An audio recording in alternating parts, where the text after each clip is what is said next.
Hey everybody, this is Andrea. I had a couple questions from folks who would like to know how to create an assignment with a Dropbox. There's a couple of ways to do this. I'm going to show you from here. That might be the easiest way to do it.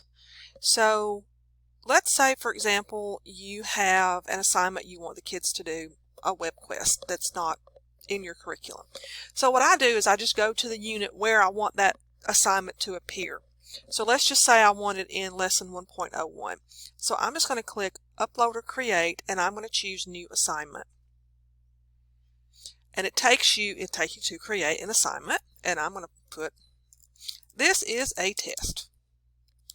Okay, and right now it's hidden from users. I'm going to go ahead and unclick that. And so instructions are here.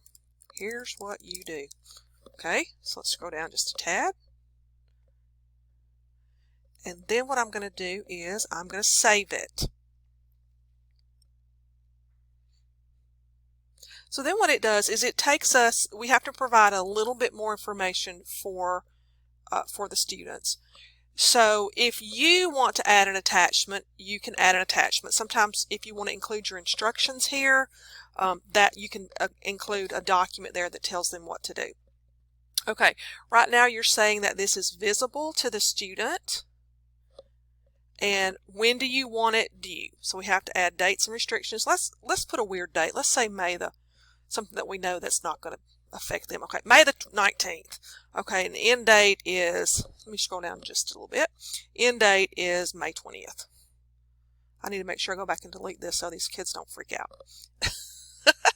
Okay, so we're going to update. But we need to add a grade item for this. Okay, so let's go over here and hit grade item.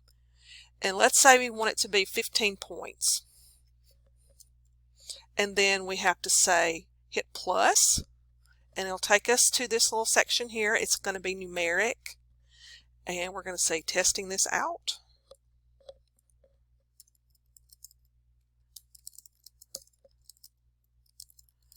And then category, since I'm putting it in Unit 1, I'm going to put it in my Unit 1 category for my grades. Okay, maximum we said was 15.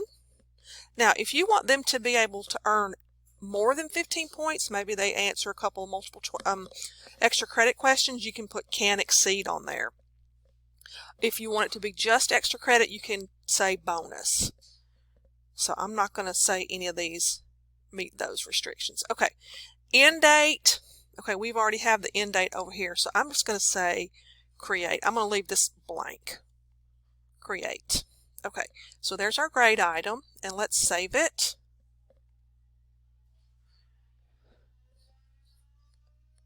So that looks good. So let me move up my little. Okay, so now let's go back to our plan.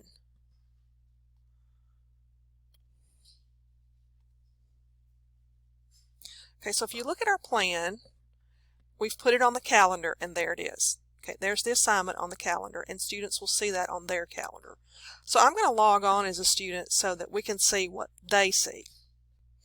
Okay, everybody, I'm actually logged on as a student. So let me go back and find her English class. Okay, so this actually was her English class. So let's look at her agenda for the month. I like to look at month view. I don't know, that's just a preference. And it takes it a while. So if we look at this student's calendar, okay, it looks like we have some things that maybe we need to, this is why I don't say include on the calendar, because it makes the calendar look like this. So I don't ever include that because it makes a really messy calendar. So I'm going to scroll down. Okay, so see, here is the 19th. There's our assignment. We said it's due by 5 p.m. Okay, so let's go back to content. Actually, let's just click on it. And then when she hits more, it takes her, her assignments will be there. She can add a file right here. And then she has to hit submit at the bottom. A lot of times students forget that part, but they have to hit submit. This was a little shaky, I admit, but hopefully it answered your questions. Please reach out if